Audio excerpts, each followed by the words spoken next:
Hello students, this is Sriram info all India government jobs అండి. మన ఛానల్లో పర్మనెంట్ గవర్నమెంట్ జాబ్స్ మాత్రమే పోస్ట్ చేయడం జరుగుతుందండి. కాంట్రాక్ట్ బేస్డ్ కానీ అవుట్సోర్సింగ్ జాబ్స్ అయితే మన ఛానల్లో ఉండవు. ఓన్లీ పర్మనెంట్ గవర్నమెంట్ జాబ్స్ మాత్రమే పోస్ట్ చేస్తాము. మన ఛానల్ ఇంకా ఎవరైనా సబ్స్క్రైబ్ చేసుకోకపోతే సబ్స్క్రైబ్ చేసుకొని బెల్ ఐకాన్ ఆన్ చేసుకొని పెట్టుకోండి. నా ప్రతి అప్డేట్ అనేది మీకు నోటిఫికేషన్ ద్వారా వస్తుంది. అలాగే మీకు వాట్సాప్ ఉంటే వాట్సాప్ ఛానల్లో జాయిన్ అవ్వండి. టెలిగ్రామ్ ఉంటే టెలిగ్రామ్ ఛానల్లో జాయిన్ అవ్వండి. జాయిన్ అయినట్టయితే మీకు exam dates, result dates, previous question papers, job information అనేది మీకు ప్రొవైడ్ చేయడం జరుగుతుంది. ఛానల్లో జాయిన్ అవ్వడానికి డిస్క్రిప్షన్లో నేనైతే లింక్స్ అనేవి ప్రొవైడ్ చేశాను. ఆ లింక్ ద్వారా మీరైతే ఛానల్లో అయితే జాయిన్ అవ్వచ్చు. హలో స్టూడెంట్స్, ఇప్పుడు మనకు వచ్చేసి రైల్వే రిక్రూట్మెంట్ బోర్డ్ నుంచి మరో నోటిఫికేషన్ అయితే రిలీజ్ అవ్వడం జరిగింది. RRB NTPC under graduate positions అయితే రిలీజ్ చేశారండి. మీకు ఆల్రెడీ ఎక్స్ప్లెయిన్ చేశాను. ఏంటంటే గ్రాడ్యుయేట్ పొజిషన్స్ కోసం మీకు ఆల్రెడీ ఎక్స్ప్లెయిన్ చేయడం జరిగింది. ఇప్పుడు మనకి ఏంటంటే అండర్ గ్రాడ్యుయేషన్ అంటే మనకి ఏదైతే డిగ్రీ బేస్ కాకుండా బిలో డిగ్రీ ఎడ్యుకేషన్ క్వాలిఫికేషన్ వాళ్ళు అప్లై చేసుకునేలాగా ఈ నోటిఫికేషన్ అయితే రిలీజ్ అయింది. అన్ని కూడా permanent central government jobs, both male and female ఎవరైనా అప్లై చేసుకోవచ్చు. ఆల్ ఓవర్ ఇండియాలో మనకి ఈ నోటిఫికేషన్ అయితే రిలీజ్ అవ్వడం జరిగింది. ఇది వచ్చేసి ఆర్ఆర్బి వాళ్ళది అఫీషియల్ వెబ్సైట్ సికింద్రాబాద్ది. ఇక్కడ మీరు కిందకి స్క్రోల్ చేసుకున్నట్టయితే లేటెస్ట్ అప్డేట్స్లో మీరు చూడొచ్చు. CEN 06/2024 NTPC under graduate. ఓకేనా, ఇక్కడ క్లిక్ హియర్ ఉంది కదా, దీని మీద క్లిక్ చేసినట్టయితే మీకు అఫీషియల్ నోటిఫికేషన్ అనేది ఇలా డౌన్లోడ్ అవుతుంది. ఇది వచ్చేసి మనకి ఏంటంటే official notification recruitment for the various post of non technical popular categories under graduate. ఓకేనండి, ఈ నోటిఫికేషన్ ఇంపార్టెంట్ పాయింట్స్ అన్నీ కూడా మీకు చాలా క్లియర్గా ఎక్స్ప్లెయిన్ చేసి మీరు వీడియో ఎక్కడ స్కిప్ చేయకుండా లాస్ట్ వరకు చూడండి. ఏమైనా డౌట్స్ ఏమైనా ఉంటే కింద కామెంట్ బాక్స్లో కామెంట్ చేయండి. మీకు ఖచ్చితంగా నేనైతే ఎక్స్ప్లెయిన్ చేస్తాను. అలాగే మీకు వీడియో నచ్చినట్టయితే లైక్ చేయండి, మీ ఫ్రెండ్స్కి కూడా షేర్ చేయండి. ఇన్ఫర్మేషన్ అనేది వాళ్ళకి కూడా యూజ్ అవుతుంది. ఇది వచ్చేసి మనకి official notification railway recruitment board, minister of railways, government of India కింద వర్క్ చేస్తుందండి. 06/2024 అనేది మనకి ఏంటంటే notification number. Recruitment for the post of non technical popular categories under graduates. ఓకేనా, అండ్ నెక్స్ట్ వచ్చేసి ఇది కంటెంట్స్ అండి. ఇప్పుడు మనం ఎలా చెక్ చేసుకోవాలి ఏంటంటే మీకు ఏజ్ లిమిట్ కోసం తెలియాలి అని అనుకుంటే ఏజ్ లిమిట్ ఇక్కడ ఉంది కాబట్టి సీరియల్ నెంబర్ ఎంత అండి 5. ఏజ్ లిమిట్ సంబంధించి సీరియల్ నెంబర్ 5 కాబట్టి మీరు డైరెక్ట్గా నోటిఫికేషన్లో సీరియల్ నెంబర్ 5కి వెళ్ళిపోతారు. ఎందుకంటే టోటల్గా 80 పేజెస్ ఉన్నాయి కాబట్టి మీరు వెతకడం కష్టం అవుతుంది. ఫస్ట్ ఇది చూడండి. ఓకేనా, and next education qualification serial number 6. అలాగే ఇది ఎలా అప్లై చేసుకోవాలి, హౌ టు అప్లై అని చూసుకున్నట్టయితే ఇక్కడ serial number 15.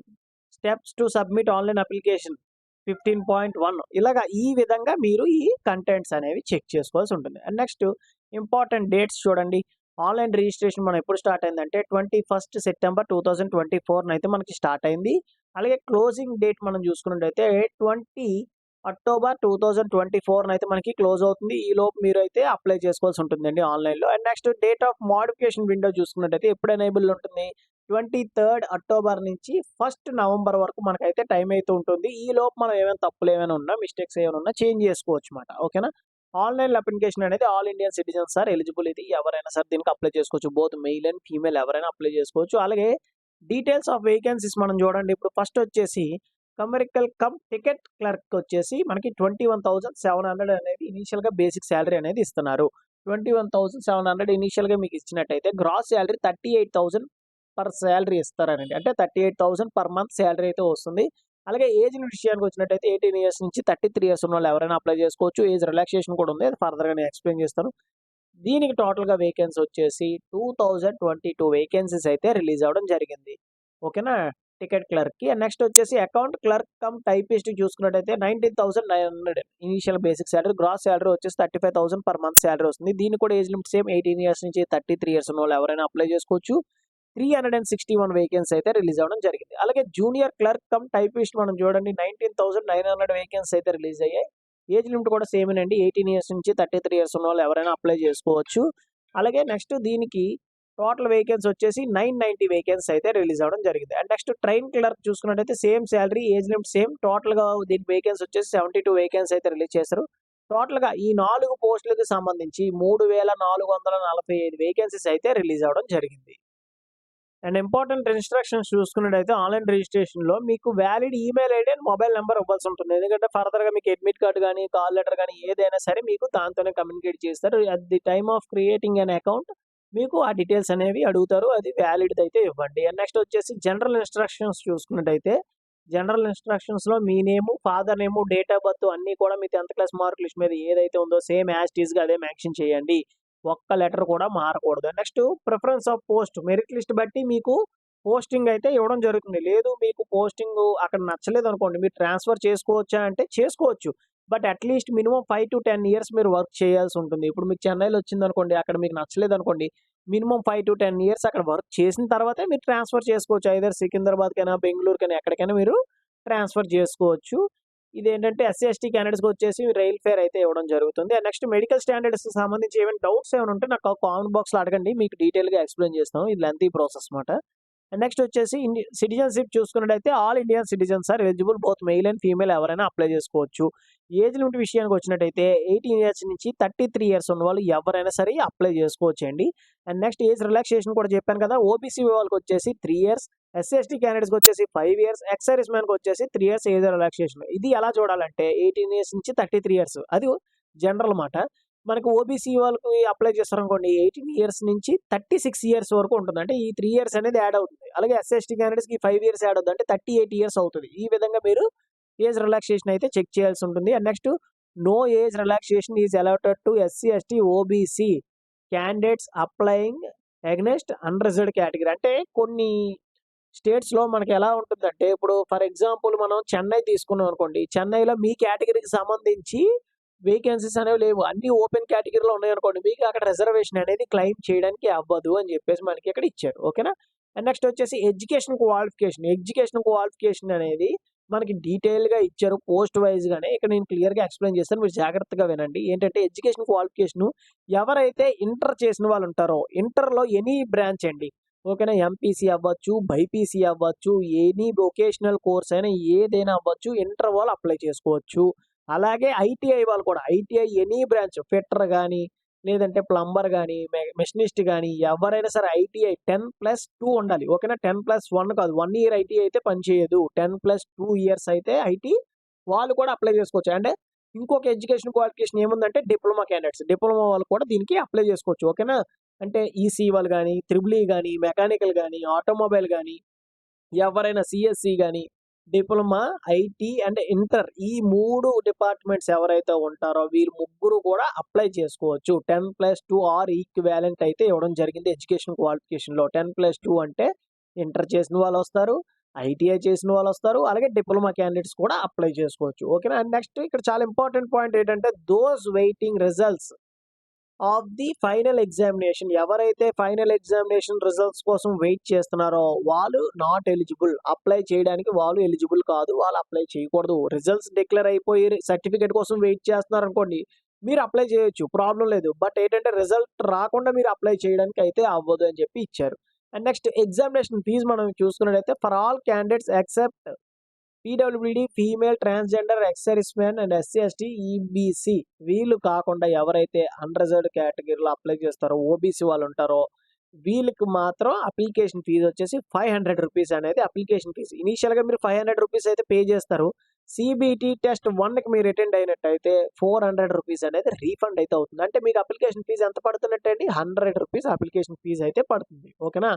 And those who are belongs to PWD all category females, transgenders, ex service man and అలాగే ఎస్సీ, ఎస్టీ, ఈబీసీ వాళ్ళు వీళ్ళందరికీ కూడా అప్లికేషన్ ఫీజ్ ఇనీషియల్‌గా మీకు ₹250 అయితే అప్లికేషన్ ఫీజ్ అయితే పే చేయాలి. సీబీటీ టెస్ట్ 1కి మీరు అటెండ్ అయినట్టయితే టోటల్ అమౌంట్ అయితే మీకు రీఫండ్ అవుతది. అంటే మీకు అప్లికేషన్ ఫీజ్ ఎంతండి? 0. ఓకే. ఇనీషియల్‌గా మీరు 250 కడతారు. సీబీటీ టెస్ట్‌కి మీరు అటెండ్ అయినట్టయితే అప్లికేషన్ ఫీజ్ 0 మీకు. అది కూడా రీఫండ్ అయితే అవుతుంది. మీరు ఏదైతే డీటెయిల్స్ ఇస్తారో, ఏ డీటెయిల్స్‌తో మీరు బ్యాంక్ ఫీ పేమెంట్ చేస్తారో ఆ టోటల్ అమౌంట్ మీకు రీఫండ్ అవుతది. అండ్ నెక్స్ట్ వచ్చేసి ఆన్‌లైన్ పేమెంట్ ద్వారా మీరు కట్టొచ్చు. Credit card, debit card, UPI payments కూడా ఇచ్చారు. యూపీఐ అంటే ఫోన్‌పే, గూగుల్ పే ద్వారా కూడా మీరు యూజ్ చేసి పే చేయొచ్చు. అండ్ నెక్స్ట్ ఇంపార్టెంట్ పాయింట్స్ మనం డిస్కస్ చేసుకున్నట్టయితే ఇక్కడ మనం చూడండి. ఇదిగోండి. మనకి రిక్రూట్‌మెంట్ ప్రాసెస్ అండి. నెక్స్ట్ వచ్చేసి రిక్రూట్‌మెంట్ ప్రాసెస్. రిక్రూట్‌మెంట్ ప్రాసెస్ అనేది 3 స్టేజెస్ ఉంటాయి. కొన్నిట్లికి 2 స్టేజెస్ మాత్రమే. ఓకేనా? ఇందులో మనకి సీబీటీ టెస్ట్ 1 అన్నిట్లికి common. CBT test 1 common. CBT 2 test కూడా అన్ని పోస్ట్‌లకి కామన్ అండి. సీబీటీ టెస్ట్ 1 చూసుకున్నట్టయితే 90 మినిట్స్ టైం అయితే ఉంటుంది. టోటల్‌గా మనకి ఎన్ని సబ్జెక్ట్స్ ఉంటాయి? 3 సబ్జెక్ట్స్ జనరల్ అవేర్‌నెస్ నుంచి 40 క్వెషన్స్, మ్యాథమెటిక్స్ నుంచి 30 questions, general intelligence and reasoning నుంచి 30 క్వెషన్స్ అయితే రావడం జరుగుతుంది. టోటల్‌గా మనకి 100 క్వెషన్స్ అయితే ఉంటాయండి. ఓకేనా? 1/3 నెగెటివ్ మార్కింగ్ కూడా ఉంటుంది ఈచ్ రాంగ్ ఆన్సర్‌కి. ఎవరైతే ఈ ఎగ్జామ్ క్వాలిఫై అవుతారో వాళ్ళని సెకండ్ సీబీటీ టెస్ట్‌కి ఏంటంటే షార్ట్ లిస్ట్ చేస్తారు. మనకి మ్యాథమెటిక్స్ నుంచి ఏ టాపిక్స్ వస్తాయి, అలాగే జనరల్ ఇంటెలిజెన్స్ రీజనింగ్ నుంచి ఏ టాపిక్స్ వస్తాయి, జనరల్ అవేర్నెస్ నుంచి ఏ టాపిక్స్ అడుగుతారు, ఏంటని చెప్పి మనకి సబ్జెక్ట్ వైస్‌గా సిలబస్ అయితే చాలా క్లియర్‌గా ఇవ్వడం జరిగింది. దీని ప్రకారంగా మీరైతే ప్రిపరేషన్ అనేది చేసుకోవాల్సి ఉంటుంది. అండ్ దీనికి క్వాలిఫైయింగ్ మార్క్స్ సీబీటీ టెస్ట్ 1కి క్వాలిఫైయింగ్ మార్క్స్ ఓపెన్ కేటగిరీకి అప్లై చేస్తే 40% మార్క్స్ స్కోర్ చేయాలి. ఈడబ్ల్యూఎస్ వాళ్ళు కూడా 40% marks and OBC and SC వాళ్ళకొచ్చేసి 30% మార్క్స్ అయితే స్కోర్ చేస్తే వాళ్ళు క్వాలిఫై అయిపోయినట్టు. అండ్ ఎస్టీ క్యాండిడేట్స్‌కి వచ్చేసి 25% మార్క్స్ స్కోర్ చేస్తే వాళ్ళైతే క్వాలిఫై అయినట్టే. అండ్ ఎవరైతే సీబీటీ టెస్ట్ 1 క్వాలిఫై అవుతారో సీబీటీ టెస్ట్ 2 అయితే కండక్ట్ చేస్తారన్నమాట. అది స్టేజ్ 2. దీనికి ఎలా అంటే 1:15 రేషియోలో సెలెక్ట్ చేస్తారు. అంటే ఒక పోస్ట్‌కొచ్చేసి 15 మెంబర్స్‌ని సెలెక్ట్ చేస్తారన్నమాట. దీనికి కూడా ఎగ్జామినేషన్ డ్యూరేషన్ టైమ్ అనేది సేమ్ 90 మినిట్స్ టైమ్ అయితే ఉంటుంది. జనరల్ అవేర్స్ నుంచి మనకి 50 క్వెషన్స్ అడుగుతున్నారు. మ్యాథమెటిక్స్ నుంచి 35, జనరల్ ఇంటెలిజెన్స్ అండ్ రీజనింగ్ నుంచి 35. టోటల్‌గా 120 క్వెషన్స్ అయితే ఉంటాయండి మనకి. ఇందులో కూడా సేమ్ 100 నెగెటివ్ మార్కింగ్ ఉంటుంది ఈచ్ రాంగ్ ఆన్సర్‌కి. Mathematics, general intelligence, reasoning, general awareness నుంచి మనకి ఏ టాపిక్స్ వస్తాయి ఏంటి అని చెప్పి చాలా క్లియర్‌గా సిలబస్ అయితే ఇచ్చారు. దీనికి కూడా qualifying marks same. Open category EWS వరకు వచ్చేసి 40% మార్క్స్ అయితే స్కోర్ చేయాలి. ఓబీసీ అండ్ ఎస్సీ క్యాండిడేట్స్‌కి వచ్చేసి 30% మార్క్స్ అయితే స్కోర్ చేయాలి. ఎస్టీ క్యాండిడేట్స్‌కి వచ్చేసి 25% మార్క్స్ స్కోర్ చేస్తే వాళ్ళైతే క్వాలిఫై అయిపోయినట్టే. And next typing skill test అండి. టైపింగ్ స్కిల్ టెస్ట్ ఎవరికి ఉంటుందంటే అకౌంట్ క్లర్క్ కమ్ టైపిస్ట్‌కి, జూనియర్ క్లర్క్ కమ్ టైపిస్ట్‌కి వీళ్ళిద్దరికి మాత్రమే ఈ టైపింగ్ టెస్ట్ అయితే ఉంటుంది. 30 వర్డ్స్ పర్ మినిట్ అయితే టైప్ చేయాలి. ఎక్స్టర్నల్‌గా మీకు సర్టిఫికేట్ ఏమీ అవసరం లేదు. చాలా ఈజీగా టైప్ చేయొచ్చు. దీనికి మీరు ఏం కంగారు పడాల్సిన అవసరం లేదు. మీ దగ్గర ల్యాప్‌టాప్ గాని, లేదంటే కంప్యూటర్ గాని ఏదైనా ఉంటే ఒకసారి కీబోర్డ్ మీద మీరు ప్రాక్టీస్ చేస్తే సరిపోతుంది. ఓకేనా. 30 వర్డ్స్ పర్ మినిట్ అంటే తక్కువే. అండ్ నెక్స్ట్ వచ్చేసి మనకి డాక్యుమెంట్ వెరిఫికేషన్ అయితే ఉంటుంది. డాక్యుమెంట్ వెరిఫికేషన్‌లో మీకు తెలుసు ఆల్ ఒరిజినల్ డాక్యుమెంట్స్ అయితే మీరు పట్టుకెళ్ళాలి. ఫర్దర్‌గా మీకు ఎక్స్‌ప్లెయిన్ చేస్తా ఏ డాక్యుమెంట్స్ పట్టుకెళ్ళాలి ఏంటని. మీకిక్కడ పోస్ట్ వైస్‌గా ఇచ్చారు చూడండి. న్యూమరికల్ కమ్ టికెట్ క్లర్క్ వచ్చేసి సీబీటీ 1, సీబీటీ 2 ఉంటుంది. తర్వాత వాళ్ళకి స్కిల్ టెస్ట్ అయితే ఏముండదు. డాక్యుమెంట్ వెరిఫికేషన్‌కి వెళ్ళిపోతారు. నెక్స్ట్ ట్రైన్స్ క్లర్క్ కూడా same CBT 1, CBT 2 document verification. And those who are belongs to account clerk cum టైపిస్ట్‌కి, జూనియర్ క్లర్క్ కమ్ టైపిస్ట్‌కి దీనికి CBT 1, CBT 2 and next typing skill test అయితే ఉంటుంది. టైపింగ్ స్కిల్ టెస్ట్‌కి ఎటువంటి మార్కులు అయితే కేటాయించరు. జస్ట్ క్వాలిఫైయింగ్ నేచర్ మాత్రమే. అది మీరు క్వాలిఫై అవ్వాలి అంతే. ఓకేనా. హౌ టు అప్లై ఇది ఎలా అప్లై చేసుకోవాలి ఏంటంటే ఆన్‌లైన్‌లోనే అప్లై చేసుకోవాల్సండి. మీకు డిస్క్రిప్షన్‌లో వెబ్‌సైట్స్ అయితే ఇస్తాను. అండ్ నెక్స్ట్ ఇక్కడ మీరు అప్‌లోడ్ చేయాల్సినవి ఏంటంటే మీ photo, signature and caste certificate ఇవన్నీ కూడా మీరు అప్‌లోడ్ చేయాల్సి ఉంటుంది. ఇక్కడ ఇచ్చిన ఫార్మాట్‌లో 30-70 కేబీ అని చెప్పేసి ఇచ్చారు కదా! ఈ ఫార్మాట్‌లో మీరైతే అప్‌లోడ్ చేయాల్సి ఉంటుంది. లేదు మీరు ఈ ఫార్మాట్‌లో అప్‌లోడ్ చేయడానికి డిఫాల్ట్‌గా అంటే మీకు ఏమైనా ప్రాబ్లమ్ ఏమైనా వస్తే నన్ను అడగండి. నేను మీకు హెల్ప్ చేస్తాను. అండ్ నెక్స్ట్ మనం చూసుకున్నట్టయితే ఇంకా ఇంపార్టెంట్ పాయింట్స్ ఏవైతే ఉన్నాయంటే మనం ఈ పోస్ట్‌లో ఈ నోటిఫికేషన్‌లోవి ఆహ్, మోడిఫికేషన్ ఆఫ్ అప్లికేషన్ మనం చూసుకున్నట్టయితే ఎక్సెప్ట్ మీ మొబైల్ నంబరు, ఈమెయిల్ ఐడీ తప్ప అన్నీ కూడా ఎడిట్ చేసుకోవచ్చు. అందుకే మీకు valid email ID and mobile number ఇవ్వమని చెప్పి అడుగుతారన్నమాట. ఓకేనా. ఆ 2 తప్ప ఇంకేమైనా ఎడిట్ చేసుకోవచ్చు అని చెప్పి మనకి ఇవ్వడం జరిగింది. ఇప్పుడు మనకి అంటే కమ్యూనిటీ అనేది తప్పు పెట్టారనుకోండి. ఇప్పుడు ఎస్సీ, ఎస్టీకి బదులు యూఆర్ గాని, ఓబీసీ నుంచి ఈడబ్ల్యూఎస్ గాని ఏ కేటగిరీ చేంజ్ చేసినా ఎక్స్ సర్వీస్ మ్యాన్ గాని నుంచి యూఆర్ గాని, ఓబీసీ నుంచి ఈడబ్ల్యూఎస్ గాని ఏ కేటగిరీ చేంజ్ చేసినా రూ. 250 అనేది అప్లికేషన్ ఫీజ్ అయితే మీరు పే చేయాల్సి ఉంటుంది కంపల్సరీగా. అలాగే నెక్స్ట్ వచ్చేసి మీరు ఏవైతే డీటెయిల్స్ ఫిల్ చేస్తారో, ఏ డీటెయిల్స్ ఫిల్ చేసినా రూ. 250 అప్లికేషన్ ఫీజ్ అనేది కంపల్సరీగా పే చేయాల్సి ఉంటుంది. అందుకే మీరు ఒకటికి 2 సార్లు అనేది అప్లై చేసుకున్నప్పుడే చూడండి. And invalid application rejection. ఈ రిజెక్షన్ అనేది ఎప్పుడు చేస్తారు? ఇన్‌వాలిడ్ ఫోటో గాని, సిగ్నేచర్ ఇన్ క్యాపిటల్ లెటర్స్ గాని, అలాగే ఎడ్యుకేషన్ క్వాలిఫికేషన్ లేకుండా అప్లై చేసిన వాళ్ళు గాని, లేదంటే మల్టిపుల్ అప్లికేషన్స్ కొంతమంది ఏం చేస్తారంటే ఆర్ఆర్‌బీ డిఫరెంట్ సైట్స్‌లో మల్టిపుల్ అప్లికేషన్స్ పెడుతూ ఉంటారు. అలా పెట్టారనుకోండి మీ డీటెయిల్స్ అనేవి మ్యాచ్ అవుతాయి. ఫాదర్ నేమ్ కామన్‌గా ఉంటది. మదర్ నేమ్ కామన్‌గా ఉంటది. డేట్ ఆఫ్ బర్త్ మార్చడానికి అవ్వదు. మీ పేరు మార్చడానికి అవ్వదు. మీరేం మారుస్తారు మహా అయితే ఈమెయిల్ ఐడీ, మొబైల్ నంబర్ మారుస్తారు గానీ మిగిలిన డీటెయిల్స్ అన్నీ సేమ్ గదా! దాన్ని బట్టి మీ అప్లికేషన్ అనేది రిజెక్ట్ అయ్యే ఛాన్స్ ఉంది. అది మాత్రం చేయకొద్దు. అండ్ నెక్స్ట్ వచ్చేసి డాక్యుమెంట్ వెరిఫికేషన్ టైమ్‌కి మీరు ఏమేమి పట్టుకెళ్ళాలి? 10థ్ క్లాస్ మార్క్ లిస్ట్ సరిపోతుంది. డేట్ ఆఫ్ బర్త్ ప్రూఫ్ కింద కూడా 10థ్ క్లాస్ మార్క్ లిస్ట్ సరిపోతుందండి. లేదు అనుకుంటే మీ దగ్గర ఏంటి ఈ డేట్ ఆఫ్ బర్త్ సర్టిఫికేట్ ఉంటే అది కూడా మీరు పట్టుకెళ్ళొచ్చు. ఎడ్యుకేషన్ క్వాలిఫికేషన్ డీటెయిల్స్‌వి అన్నీ కూడా సర్టిఫికేట్స్ పట్టుకెళ్ళండి. Inter, ITI, diploma, degree certificates ఏవి ఉంటే అన్నీ కూడా పట్టుకెళ్ళండి. And caste certificate SC, ST, OBC income certificate and next PWD, ex service man, ట్రాన్స్‌జెండర్స్ ఏవైతే ఉంటాయో అన్ని సర్టిఫికేట్‌లు మీ దగ్గర ఉన్నవన్నీ కూడా పట్టుకెళ్ళాలి. అండ్ నెక్స్ట్ వచ్చేసి ఇవన్నీ వెబ్‌సైట్స్ మాట. మనం ఏ వెబ్‌సైట్‌లో కావాలంటే ఆ వెబ్‌సైట్‌లో మీరు అప్లై చేసుకోవచ్చు.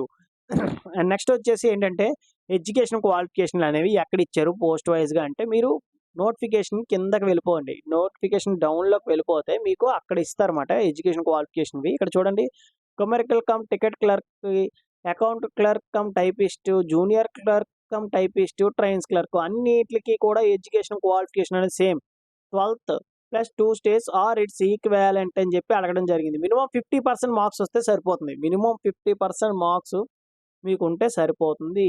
10+2 ఆర్ ఇట్స్ ఈక్వాలెంట్ అంటే 10th తర్వాత 2 ఇయర్స్ ఐటీఐ చేసినా అప్లై చేసుకోవచ్చు, 2 ఇయర్స్ ఇంటర్ చేసినా అప్లై చేసుకోవచ్చు. ఆర్ ఇట్స్ ఈక్వాలెంట్ అంటే డిప్లొమా వాళ్ళు కూడా వస్తారు, వాళ్ళు కూడా అప్లై చేసుకోవచ్చు, డిగ్రీ వాళ్ళు కూడా అప్లై చేసుకోవచ్చు. ఎటువంటి ప్రాబ్లం ఏమీ ఉండదు. అండ్ నెక్స్ట్ వచ్చేసి ఇవి వేకెన్సీ డీటెయిల్స్ అనమాట. వేకెన్సీ టేబుల్ అంటారు. అహ్మదాబాద్కి వచ్చేసి మనకి ఇక్కడ చూడండి, టోటల్గా ఎన్ని 210 వేకెన్సీ అయితే రిలీజ్ చేశారు అహ్మదాబాద్కి సంబంధించి. ఇందులో మనకి పోస్ట్ వైజ్గా ఇచ్చారు.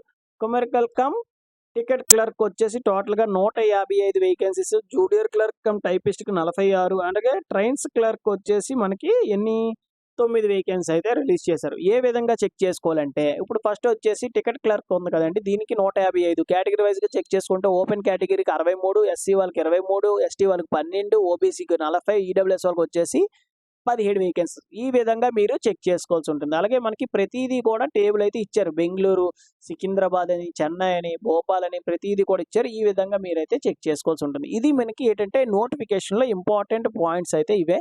ఇందులో మీకు ఇంకా ఏమైనా డౌట్స్ ఉంటే కింద కామెంట్ బాక్స్లో కామెంట్ చేయండి, మీకు ఖచ్చితంగా నేనైతే రిప్లై ఇస్తాను. ఇది ఎలా అప్లై చేసుకోవాలి ఏంటో డీటెయిల్గా మీకు చెప్తాను. వీడియో ఎక్కడ స్కిప్ చేయకుండా లాస్ట్ వరకు క్లియర్గా చూడండి. ఏమైనా డౌట్స్ ఉంటే అడగండి, నేను ఖచ్చితంగా మీకు చెప్తాను. ఇది వచ్చేసి డిస్క్రిప్షన్లో ఇచ్చిన లింక్, దాని మీద క్లిక్ చేస్తే మీకు పేజ్ అనేది ఇలా ఓపెన్ అవుతుంది. ఇక్కడ మీకు అప్లై అని ఉంది కదా, అప్లై దగ్గర ఫస్ట్ క్రియేట్ అన్ అకౌంట్ మీదకి వెళ్ళండి. క్రియేట్ మై అకౌంట్ మీదకి వెళ్ళిన తర్వాత ఇక్కడ ఓకే కొట్టేసి ఇక్కడ నేషనాలిటీ వచ్చేసి మీరు ఇండియన్ సెలెక్ట్ చేసుకోండి. And next me 10th class mark list మీద ఏదైతే నేమ్ ఉందో సేమ్ యాజ్ టీజ్గా మీ నేమ్ ఎంటర్ చేయండి. ఫుల్ నేమ్ అదే ఎంటర్ చేయండి. ఎంటర్ చేశాక 2 నేమ్లు మ్యాచ్ అయ్యాక ఇక్కడ గ్రీన్ సింబర్లో వస్తుంది అనమాట. Okay, have you change your name అని నో అని పెట్టండి. ఇక్కడ నెక్స్ట్ డేట్ ఆఫ్ బర్త్, ఇక్కడ కూడా సేమ్ డేట్ ఆఫ్ బర్త్ అనేది ఎంటర్ చేయండి. ఇక్కడ జెండర్ వచ్చేసి మెయిల్ అయితే మెయిల్, ఫీమేల్ అయితే ఫీమేల్ సెలెక్ట్ చేసుకోండి. ఇక్కడ ప్రతిదీ మీరు ఎంటర్ చేశాక ఇక్కడ గ్రీన్ కలర్లో ఇలా టిక్ వస్తుంది. And next father name and mother's name and next Aadhaar card number అనేది ఇక్కడ ఎంటర్ చేయండి. ఎంటర్ చేసిన తర్వాత వెరిఫై యూజింగ్ ఆధార్ అని కొట్టేసిన తర్వాత మీకు ఇక్కడ చిన్న బాక్స్ అనేది ఓపెన్ అవుతుంది అనమాట. ఆ నేము ఇక్కడ మీరు ఎంటర్ చేసిన నేము ఆధార్ కార్డులో 2 సేమ్గా ఉన్నాయో లేదో చెక్ చేసుకొని మీరు వెరిఫై చేసుకున్నట్టయితే సరిపోతుంది, అది వెరిఫై అయిపోతుంది. అండ్ నెక్స్ట్ వచ్చేసి email ID, mobile number enter చేసి జనరేట్ ఓటీపీ మీద క్లిక్ చేసినట్టయితే ఓటీపీస్ అనేవి వస్తాయి. అవి మీరు ఇక్కడ ఎంటర్ చేయాల్సి ఉంటుంది. నెక్స్ట్ పాస్వర్డ్ ఒకటి క్రియేట్ చేసుకొని క్యాప్చర్ ఎంటర్ చేసి క్రియేట్ అన్ అకౌంట్ మీద క్లిక్ చేస్తే మీ మెయిల్కి అండ్ మీ మెసేజ్కి అకౌంట్ డీటెయిల్స్ అనేవి జనరేట్ అవుతాయి. అండ్ నెక్స్ట్ వచ్చేసి మీరు లాగిన్ అవ్వాల్సి ఉంటుంది అన్నమాట.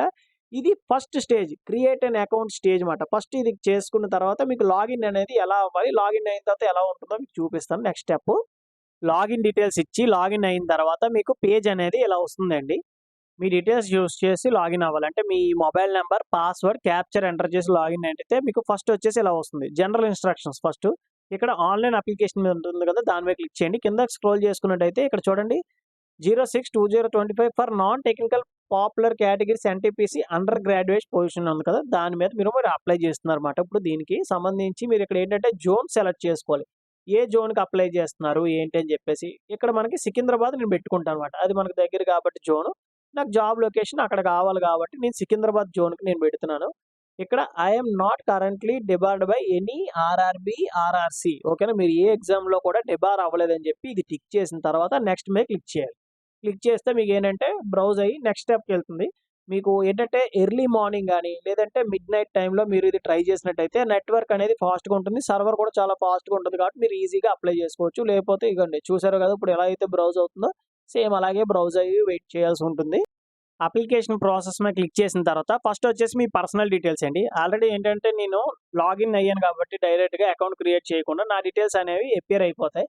లేదు మీరు కొత్తగా అప్లై చేసుకుంటున్నట్టయితే ఫస్ట్ ఏంటంటే మీకు ఈ బాక్స్ అనేది ఆల్రెడీ ఫిల్ అయిపోయి ఉంటుంది, ఎందుకంటే మీరు అకౌంట్ క్రియేట్ చేసినప్పుడు ఇచ్చిందే.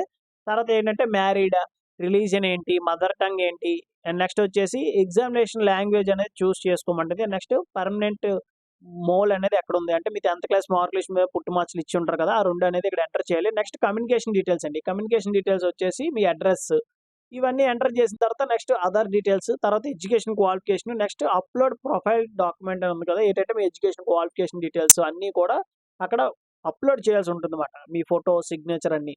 తర్వాత ప్రిఫరెన్స్ మీ పోస్ట్ ప్రిఫరెన్స్ అనేది ఇచ్చుకొని సబ్మిట్ చేస్తే అప్లికేషన్ అనేది సబ్మిట్ అవుతుంది. నెక్స్ట్ వచ్చేసి అదర్ డీటెయిల్స్ మీకు ఏం చూపిస్తుందంటే ex service man details, PWD candidates, ఎస్ఆ నోవా, స్క్రైబ్ డీటెయిల్స్ ఇవన్నీ కూడా మీరు ఇవ్వాల్సి ఉంటుందండి. ఎస్ అయితే ఎస్, నో అయితే నో ఇచ్చుకోండి. ఈబీసీ. అండ్ నెక్స్ట్ వచ్చేసి details of serving railway applicant, అంటే మీరు రైల్వేలో ఆల్రెడీ ముందు వర్క్ చేశారా లేదని చెప్పేసి ఇవన్నీ అడుగుతుంటారు. ఇవన్నీ నో అని పెట్టేసేయండి. అండ్ నెక్స్ట్ వచ్చేసి bank details for refund of fee. ఓకేనా, ఇదేంటంటే మీ బ్యాంక్ డీటెయిల్స్ అనేవి ఇవ్వాల్సి ఉంటుంది అన్నమాట. ఏది మీరు అప్లికేషన్ ఫీజు పే చేస్తారు కదా, ఆ అమౌంట్ అనేది కొంత అమౌంట్ రీఫండ్ అవుతుంది కదా, ఆ అమౌంట్ ఏ బ్యాంక్ అకౌంట్లో పడాలి ఏంటని చెప్పేసి ఆ డీటెయిల్స్ అన్ని ఎంటర్ చేసిన తర్వాత ఇక్కడ కిందన సేవ్ అని ఒక ఆప్షన్ ఉంటుంది. ప్రతి డీటెయిల్స్ ఎంటర్ చేసిన తర్వాత సేవ్ చేయండి. సేవ్ చేసిన తర్వాతే నెక్స్ట్ మీద క్లిక్ చేయండి. ఇప్పుడు నేను సేవ్ చేస్తాను. సేవ్ చేసి నెక్స్ట్ మీద క్లిక్ చేస్తాను. నెక్స్ట్ మీద క్లిక్ చేసినప్పుడు ఏంటి ఇక్కడ చూడండి, అదర్ డీటెయిల్స్ సేవ్డ్ సక్సెస్ఫుల్లీ అని అలా రావాలన్నమాట. ఓకేనా. Next education qualification details. Education qualification details దగ్గర మీరు ఏంటంటే ఇక్కడ 10+2 ఆర్ ఇట్స్ ఈక్వాలెంట్ అని ఉంది కదా, దాని మీద క్లిక్ చేస్తారు. క్లిక్ చేసిన తర్వాత డిసిప్లిన్ అడుగుతుందండి. 10+2 ఆర్ ఇట్స్ ఈక్వాలెంట్ పెడతారు. ఇక్కడ స్టేట్ వచ్చేసి ఆంధ్రప్రదేశ్ లేకపోతే తెలంగాణ అయితే తెలంగాణ పెట్టుకోండి. తర్వాత అక్కడ డిస్టిక్ ఏది వస్తుంది, విశాఖపట్నం అయితే విశాఖపట్నం, తిరుపతి అయితే తిరుపతి, శ్రీకాకుళం ఏదైతే అది మీరు సెలెక్ట్ చేసుకోండి. నెక్స్ట్ వచ్చేసి బోర్డు, ఏ బోర్డులో కంప్లీట్ చేశారు. ఇప్పుడు ఇంటర్ అయితే ఒక బోర్డు ఉంటుంది. నెక్స్ట్ ఐటీఐ అయితే ఒక బోర్డు ఉంటుంది. అంటే డిప్లొమా అయితే ఒక బోర్డు ఉంటుంది. డిప్లొమా ఎస్బిటిఈటి సంథింగ్ అలా ఉంటుంది కదా, సేమ్ ఆ బోర్డు అనేది ఎంటర్ చేసి next date of result declaration, ఏ డేట్ రిజల్ట్ అనేది మీకు డిక్లేర్ అయ్యింది. నెక్స్ట్ వచ్చేసి do you have typing proficiency in English, yes అని పెట్టండి. అందరూ కూడా ఎస్ అని పెట్టండి. ఇది ఏంటంటే పర్సంటేజ్ అనేది మెన్షన్ చేసి డాక్యుమెంట్ అనేది ఇక్కడ అప్లోడ్ చేయాల్సి ఉంటుంది. ఓకేనా. డాక్యుమెంట్ కూడా పీడిఎఫ్ ఫార్మేట్లో ఉండి సైజ్ అనేది మాక్సిమం 500 KB లోపు అయితే ఉండాలి. ఓకేనా. అలా అయితే మీ డాక్యుమెంట్ అనేది అప్లోడ్ అవుతుంది. అంటే ఇవన్నీ అప్లోడ్ చేసిన తర్వాత సేవ్ అండ్ నెక్స్ట్ మీద క్లిక్ చేయండి. ఎడ్యుకేషన్ క్వాలిఫికేషన్ అన్ని ఎంటర్ చేసిన తర్వాత యాడ్ మీద క్లిక్ చేయాలి. యాడ్ మీద క్లిక్ చేస్తే మీకు ఇలాగ 2 బాక్స్ అనేవి కనబడతాయన్నమాట. 10th next enter. అలాగే మీరు డిగ్రీ అనుకోండి, డిగ్రీ దాని మీద క్లిక్ చేసి ఇక్కడ ఈ డీటెయిల్స్ అన్ని ఎంటర్ చేసి యాడ్ మీద క్లిక్ చేస్తే అది కూడా సేమ్ ఇలాగే మీకు కనిపిస్తుంది అన్నమాట. తర్వాత నెక్స్ట్ మీద క్లిక్ చేయండి. నెక్స్ట్ మీద క్లిక్ చేసినట్టయితే ఇక్కడ మీ ఫోటో అండ్ సిగ్నేచర్ అప్లోడ్ చేయమని అడుగుతారన్నమాట. ఇక్కడ మీ ఫోటో అనేది సిగ్నేచర్ అనేది మనోడు ఆల్రెడీ అప్లోడ్ చేశాడు కాబట్టి ఈ విధంగా మీరు అప్లోడ్ చేయాలి. బ్యాక్గ్రౌండ్ అనేది వైట్ ఉండాలండి. ఓకేనా. బ్యాక్గ్రౌండ్ అనేది వైట్ ఉండి సిగ్నేచర్ అనేది ఇట్లా ఉండాలన్నమాట. ఇలా అప్లోడ్ చేసిన తర్వాత సేవ్ మీద క్లిక్ చేయండి. సేవ్ మీద క్లిక్ చేసిన తర్వాత నెక్స్ట్ మీద క్లిక్ చేయండి. క్లిక్ చేసిన తర్వాత ఇక్కడ ఏంటి అడుగుతున్నారు, ప్రిఫరెన్స్ అండి. ఇక్కడ ఎలిజిబుల్ పోస్టులు అని చెప్పేసి మనకి చూపిస్తారన్నమాట. ఈ 3 పోస్టులకి ఎలిజిబుల్ అని చెప్పేసి మనకు వచ్చింది కదా, దీంట్లో ప్రిఫరెన్స్ అనేది ఇచ్చుకోవాలి. ఇప్పుడు నాకు అకౌంట్ క్లర్క్ కమ్ టైపిస్ట్ కావాలనుకోండి, దాని మీద ఫస్ట్. తర్వాత వచ్చేసి కమర్షియల్ కమ్ టికెట్ క్లర్క్ ఇది. తర్వాత వచ్చేసి జూనియర్ క్లర్క్ కమ్ టైపిస్ట్ ఇది. ఈ మూడిట్లే నేను ప్రిఫరెన్స్ అనేది ఇచ్చుకున్నాను. ఫస్ట్ వచ్చేసి అకౌంట్స్కి ఇచ్చుకున్నాను, తర్వాత వచ్చేసి టికెట్ క్లర్క్, తర్వాత వచ్చేసి జూనియర్ క్లర్క్ అంటే టైపిస్ట్. క్లిక్ చేసిన తర్వాత ఇక్కడ బాక్స్ మీద టిక్ చేసి ప్లేస్ అండ్ నెక్స్ట్ వచ్చేసి ప్రివ్యూ అప్లికేషన్ మీద ప్రివ్యూ చేసిన తర్వాత నెక్స్ట్ స్టెప్ వచ్చేసి అప్లికేషన్ ఫీజు అండి. అది కూడా మీకు చూపిస్తాను. అప్లికేషన్ ప్రివ్యూ మీద క్లిక్ చేసినట్టయితే మీకు ఆ అప్లికేషన్లో ఏవైతే డీటెయిల్స్ ఎంటర్ చేశారో అవన్నీ కనిపిస్తాయి. ఒకసారి చెక్ చేసుకొని ఇక్కడ ఐ హ్యావ్ రీచెక్డ్ అని చెప్పేసి ఉంటుంది కదా, దాని మీద టిక్ చేసి సబ్మిట్ మీద క్లిక్ చేయండి. క్లిక్ చేసినట్టయితే application will not be able to make any corrections in the online application after submission అని వస్తుంది. ఓకే, సబ్మిట్ మీద క్లిక్ చేయాలి. ఓకేనా. సబ్మిట్ మీద క్లిక్ చేసిన తర్వాత అప్లికేషన్ ఫీజు అనేది 250 రూపీస్ అనేది మనం పే చేయాల్సి ఉంటుంది. దాని మీద క్లిక్ చేసిన తర్వాత మీకు ఇలా వస్తుంది. ఇక్కడ యూపీఐ ఉంది కదా, యూపీఐ లేదా ఇంటర్నెట్ బ్యాంకింగ్ లేదంటే credit card, debit card use చేసి పే చేయొచ్చు. నేను యూపీఐ మీద క్లిక్ చేసి ఫోన్పే మీద కొడతా. ఇక్కడ మీ ఫోన్పే యూపీఐ ఐడి కొట్టాలి. కొట్టేసిన తర్వాత వెరిఫై మీద క్లిక్ చేసినట్టయితే అప్పుడు మీకు ఏంటంటే మీ ఫోన్పేకి వస్తుంది. దాని ద్వారా మీరు పేమెంట్ చేస్తే అప్లికేషన్ ఫీజు అయితే పేమెంట్ అయిపోతుంది. వచ్చిన రిసిప్ట్ అనేది సేవ్ చేసుకొని మీరు పెట్టుకోండి. అప్లికేషన్ కూడా సేవ్ చేసుకొని పెట్టుకోండి. ఇదేనండి notification important points. Application process కూడా ఇదే స్టెప్ బై స్టెప్. మీకు ఇందులో ఇంకేమైనా డౌట్స్ ఏమైనా ఉంటే కింద కామెంట్ బాక్స్లో కామెంట్ చేయండి. మీకు ఖచ్చితంగా నేనైతే రిప్లై ఇస్తాను. Thank you so much for watching video. Keep supporting me.